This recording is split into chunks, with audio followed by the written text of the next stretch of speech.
म कर्नल केशव राई, भारतीय गोर्खा भूतपूर्व सैनिक तथा अर्धसैनिक संगठनको संयोजक।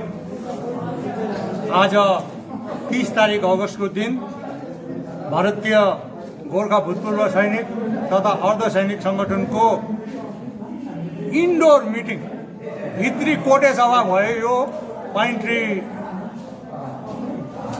स्पा एन्ड रेजोर्टको सभागृहमा सभाको अध्यक्षता लेफ्टिनेन्ट कर्नल पीबी सुब्बा विशिष्ट सेवा मेडलले गर्नुभयो। अनि सभामा प्रमुख अतिथिको श्री अनित थापाज्यूको पनि उपस्थिति थियो। यसरी नै यस सभामा म स्वयं, कर्नल पीके शर्मा, लेफ्टिनेन्ट कर्नल पीके राई, मेजर टीबी सुब्बा लगायत 197 जना हाम्रो भूतपूर्व सैनिक तथा अर्धसैनिकहरू जो हाम्रो भारतीय गोर्खा भूतपूर्व सैनिक तथा अर्धसैनिक संगठनका सदस्यहरू हुनुहुन्छ, उहाँहरूको उपस्थिति थियो।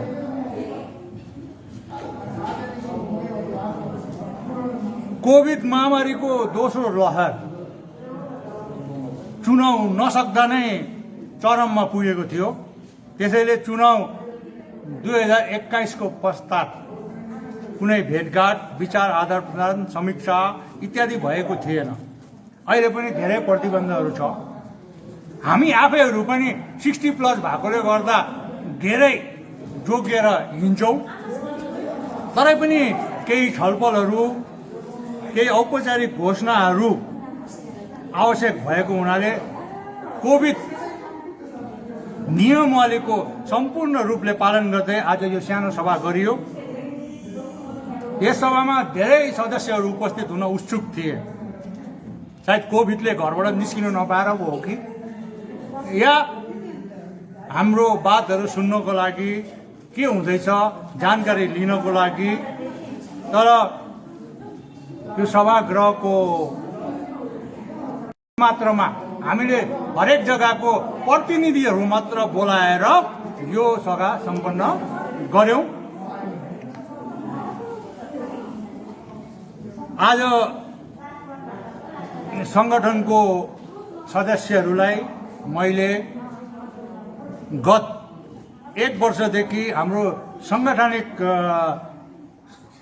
कार्यक्रमहरूमा धेरै सराहनीय कार्यहरू गरेकोमा, विशेष चुनाव 2021 मा हामीले समर्थन गरेको पार्टी अनि क्यान्डिडेटको लागि धेरै कार्य गरेकोमा उहाँहरूलाई मैले सबै हाम्रो संगठनको सदस्यहरूलाई धन्यवाद ज्ञापन गरे। 2021 को चुनावको संक्षिप्त समीक्षा पनि गरियो। भूतपूर्व सैनिक अनि अर्धसैनिकहरू चुनावमा विभिन्न पार्टीहरूसँग संलग्न रहेको थिए अनि भविष्यमा भूतपूर्व सैनिक अनि अर्धसैनिकहरू एउटा सिङ्गो राजनीतिक एकाइको रूपमा उभिनुपर्छ भनेर हामीले विचार प्रकट भयो सभामा। यस दिशामा हाम्रो भारतीय गोर्खा भूतपूर्व सैनिक तथा अर्धसैनिक संगठनले कदम उठाएको छ अनि हामी धेरैभन्दा धेरै भूतपूर्व सैनिक अनि अर्धसैनिकहरूलाई हामीसँग संलग्न गराउने कोसिसमा छौं, प्रयास गर्दैछौं। भारतीय गोर्खा भूतपूर्व सैनिक तथा अर्धसैनिक संगठनको सांगठनिक विस्तार बारेमा पनि विचारहरू राखियो। मैले हाम्रो जो एक्जिक्युटिभ बडीको 9 तारिक सानो एउटा घरभित्र मिटिङ भएको थियो, त्यसअनुसार हामीले हाम्रो संगठनको पुनर्गठन गर्ने निर्णयहरू लिएको छौं। त्यसको बारेमा हामीले सबै सदस्यहरूलाई बतायौं अनि हाम्रो भूतपूर्व सैनिक अनि अर्धसैनिक सदस्यहरूलाई बताइदिनु पर्ने भनेर पनि हामीले रिक्वेस्ट गऱ्यौँ अनि यो तल्लो स्तरसम्म हामी जानेछौँ। अहिलेसम्म 9 रन नभएको पार्टी हाम्रो पार्टीको अध्यक्ष श्री अनित थापाज्यूले पनि आफ्नो विचारहरू राख्नुभयो। उहाँले भन्नुभयो चुनाव त आउँछ जान्छ, अहिलेसम्म हामी आन्दोलनकारी राजनीति गर्दै आयौँ। अब यो सोच र विचारमा हाम्रो परिवर्तन ल्याउनुपर्छ। हाम्रो गाउँठाउँमा हामीले विकास उन्नति गर्नुपर्छ। त्यसको लागि परिवर्तन हाम्रो सोच विचारमा, हाम्रो राजनीतिक संस्कारमा परिवर्तन आउनुपर्छ भन्नुभयो। अनि उहाँले भन्नुभयो भूतपूर्व सैनिक अनि अर्ध सैनिकहरूको यस दिशामा ठुलो भूमिका रहनेछ। अनि हाम्रो 3-4 जना जो वक्ताहरूले वक्तव्य दिनुभयो आज यस सभामा, जो 9 तारिक अगस्त 2021 को दिनमा हाम्रो एक्जिक्युटिभ बडीले प्रस्ताव पारित गरेको थियो। यो नयाँ राजनीतिक परिवेशमा भारतीय गोर्खा भूतपूर्व सैनिक तथा अर्ध सैनिक संगठन चाहिँ श्री अनित थापाको नेतृत्वमा जुन पार्टी छ त्यसमा हामी संलग्न रहनेछौँ, समर्थन गर्नेछौँ भनेर पारित गरेको थियो। त्यसलाई औपचारिक घोषणा गर्दै हामीले खदाहरू लगाएर मूर्त रूप दिएर श्री अनित थापाज्यूको सम्बर्धना गर्यौँ।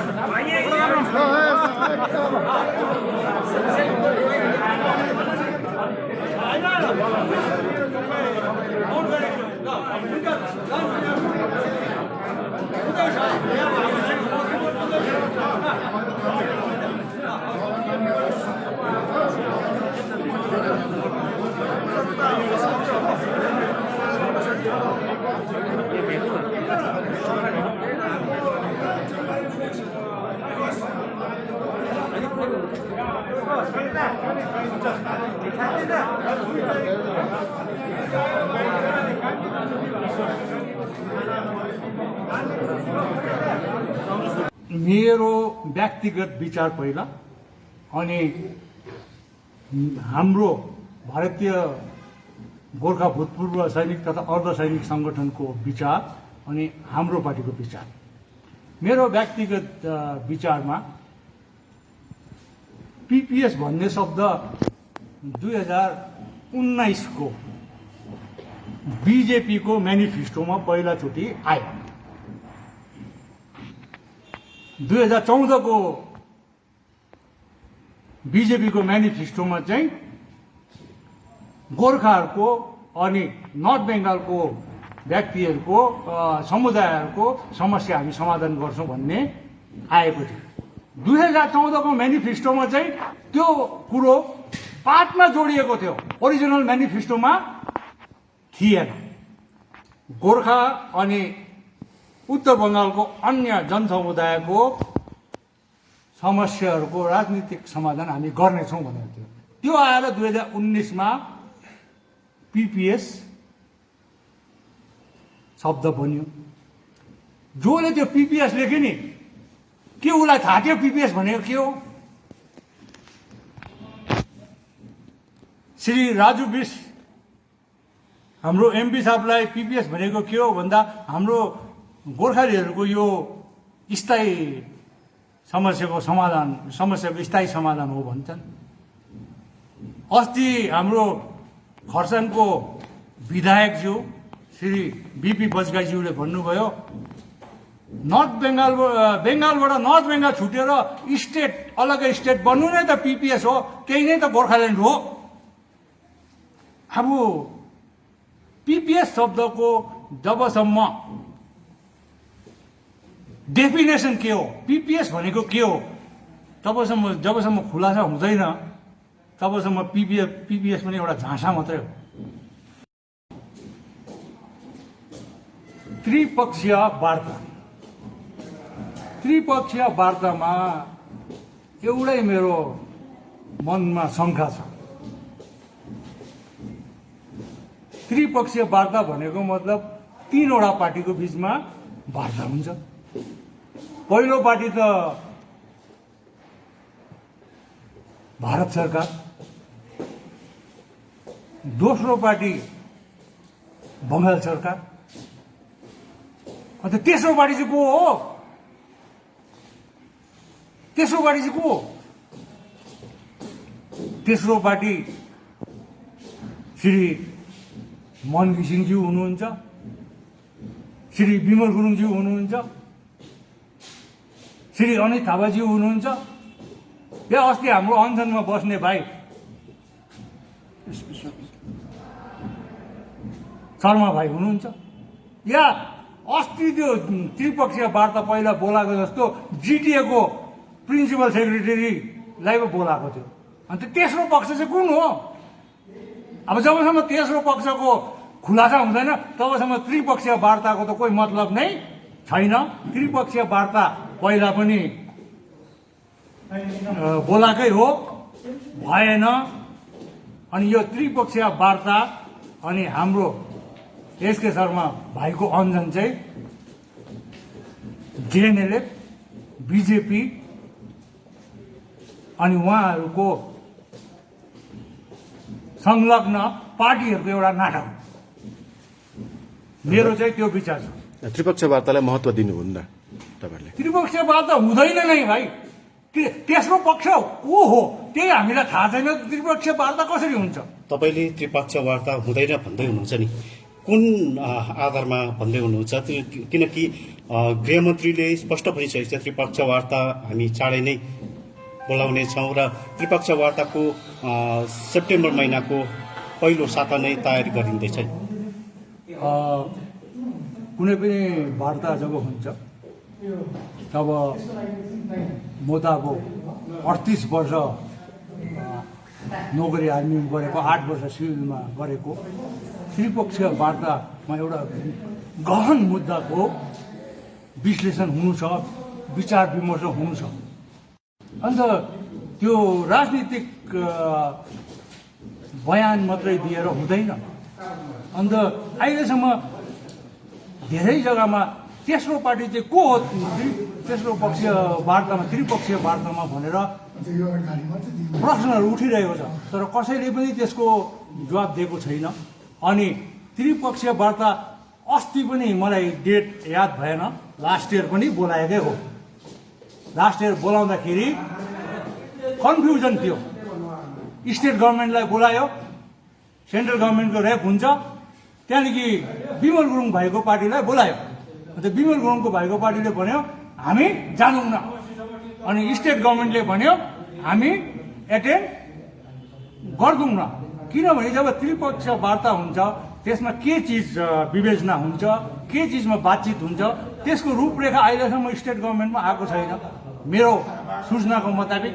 अनि त्रिपक्षीय वार्तामा तेस्रो पक्ष चाहिँ को हुने हो त्यही नै खुलासा छैन अहिलेसम्म। अन्त जुन वार्ता सेप्टेम्बर पहिलो हप्ता हुँदैछ, आज 30 तारिक 31 सेप्टेम्बर हप्ता त यही हो। सेप्टेम्बर पहिलो हप्तामा त्रिपक्षीय वार्ता हुनु छ भने त्यसको एजेन्डा के हो, त्यसमा कसको पोइन्ट के छ, कहाँ हुने हो, त्यो सब कुरो त छलफल भएको छैन होला जस्तो मलाई लाग्छ। तपाईको भने अनुसारले त्रिपक्षीय वार्ता सम्भव छैन? सम्भव छैन त म भन्न सक्दिनँ, तर अहिले जो राजनीतिक परिवेश यहाँ चल्दैछ दार्जिलिङमा त्यो अनुसारले तेस्रो पक्ष चाहिँ को हुने त्यसमा कोही अहिलेसम्म कुनै निर्णायक कसैले केही निर्णय लिएको छैन। अनि त्यसले गर्दा जस्तो प्रकारले पछिल्लो त्रिपक्षीय वार्ता बोलाइएको थियो त्यसरी नै एउटा चिठी इस्यु होला। अन्त स्टेट गभर्मेन्टले के भन्ने हो, हामीलाई त तिमीहरूले नोटिस नै दिएन, भन्ने हो कि के भन्ने हो हामीलाई थाहा छैन। अन्त जस्तो प्रकारले पछिल्लो त्रिपक्ष वार्ता एउटा बोलाइएको थियो, विमल गुरुङ कक्षा 10वीं और 12वीं के बच्चों के लिए है सुनहरा मौका। 10वीं के बच्चों के लिए है पैरामेडिकल कोर्स और 12वीं के लिए है मेडिकल कोर्स। किफायती फीस और बैंक की सुविधा के साथ विभिन्न डिग्री डिप्लोमा है उपलब्ध। सभी स्ट्रीम के बच्चों के लिए खुली है AICTE, KNC, INC, PCI द्वारा अनुमोदित भारत सरकार और राज्य संकाय बेंगलोर विश्वविद्यालय के तहत PCI नई दिल्ली ISO 9001-2008 से प्रमाणित अदन paramedical and nursing college. Contact number 8016235569, Champasari, Siliguri. दवाइयों से छुटकारा, अल्कलाइन पानी का सहारा। पहले 100 कस्टमर को मिलेगा 20 लीटर का जार, कोविड पैकिंग के साथ मात्र 125 रुपए प्रति जार, वह भी 2 साल तक। ऑफर के बाद वाले कस्टमर को मिलेगा 200 रुपए प्रति जार। अल्कलाइन के फायदे: diabetic, acidity, cholesterol and blood pressure, weight loss, gives extra strength to our lungs. तो इंतजार किस बात का, आज ही बुकिंग करें। Toll free number 180057298851। खुट्टा सुनिनु भएको छ, मलाई चाहिँ कोल्ड कफहरू थियो र मलाई यहाँको दबाईले सुट गरेको एकदमै जाती हुँदैछ। तपाईँको थाइरोइड कस्तो भयो? एकदमै राम्रो भयो। मेरो चाहिँ यो ब्याक पेन हुन्थ्यो, पुरा साइड पेन हुन्थ्यो कि यो ब्याकमा, निकै सन्चो लाग्थ्यो। अहिले चाहिँ धेरै सन्चो छ। खुट्टा घुँडाहरू, खुट्टा दुख्ने, हातहरू दुख्ने त्यो धेरै कम्ती भयो। तपाईँलाई ब्याक पेनहरू सन्चो भयो अहिले? Provide Dr. Kensia gallstone, kidney stone, UTI, osteoarthritis, gout, rheumatoid arthritis, sciatica, heart, liver piles, gastritis, gyno problems, prostate problems अनि अन्य रोगहरूको प्राकृतिक इलाज गराइन्छ। हाम्रो ठेगाना छ centre point building, first floor, HD Lama road, opposite to grand plaza shopping complex, Janata lodge, Darjeeling. सम्पर्क नम्बर छ 9641995791 अनि 7001115412। Our whole team is dedicated to presenting you the best solution. And what about the timeline? We'll be ready with the full presentation in 24 hours. This works. Send me a calendar invite. Sure. See you. See you. खाना order करें? ये Kareena hi-fi वाली बात। Work like you're at office while chilling like you're at home. Office furniture from Royal Oak. Opposite Vegha circle, 2.5 mile, Sevoke road, Siliguri. International furniture, unbeatable price. Visit a Royal Oak store today. सोचा था उत्तर बंगाल और सिक्किम का एक television channel हो। हर्ष होता है आज उत्तर बंगाल के पहाड़, दार्जिलिंग जिला या कालिम्पोंग या फिर हो सिक्किम, हर जगह हर ग्राउंड चैनल हैथवे, CCN या NXT डिजिटल हर सेटअप बॉक्स पर अपना 24 घंटा चैनल चल रहा है। मूल मंत्र बढ़ाने का व्यापार, पहाड़ के कस्टमर से प्यार। इस्लामपुर से लेके जलपाईगुड़ी साथ ही सिलीगुड़ी में भी हैथवे और सिटी केबल में 24 घंटा चैनल, फेसबुक और यूट्यूब में भी है। जब SK लाइव का हो साथ तो चिंता की क्या बात। Advertise your products and services with SK live. बाबा भन नि। आमाको दबाई सकेको छ, तिमीले गएर ल्याइदेऊ न, हुँदैन? अफिस जान ढिलो भयो बाबा। त सब तपाईँलाई सामान्य वेलनेसको स्किमको बारेमा थाहा छैन? मलाई दबाईहरू त होम डेलिभरी गर्दैछ त। ए हो त साँच्ची, होम डेलिभरी सँगसँगै उनीहरूले दबाईमा 7% डिस्काउन्ट पनि दिन्छ भनेर सुनेको थिएँ। हो, अनि त्यो मात्र होइन सर, हामीले बाइचान्स बिर्स्यो भने नि उनीहरूले नै सम्झाइदिँदैछ नि sir. Thank you Pradeep sir. Somani wellness, जसले तपाईँहरूको स्वास्थ्यको सधैँभरि ख्याल राख्छ। दवाई मंगाउनुको लागि हाम्रो कन्ट्याक्ट नम्बर एक्स प्रकार छ 9647885848। अब वक्त आ गया है अपने सपनों को एक नई पहचान देने का। वेबल कंप्यूटर ट्रेनिंग सेंटर आपके लिए लेके आए हैं डिप्लोमा एंड कोर्सेज जैसे English speaking course, software application, financial accounting, Tally, Java, HTML, DTP, C++, Python जैसे बहुत से कोर्सेज एंड डिप्लोमा। और आपको मिलेगा hologram sealed certificate government of West Bengal undertaking, जो आपके हर सपने को देगा एक नई उड़ान। Webel computer training centre, opposite Siliguri college, gate number 2, college Para, Siliguri.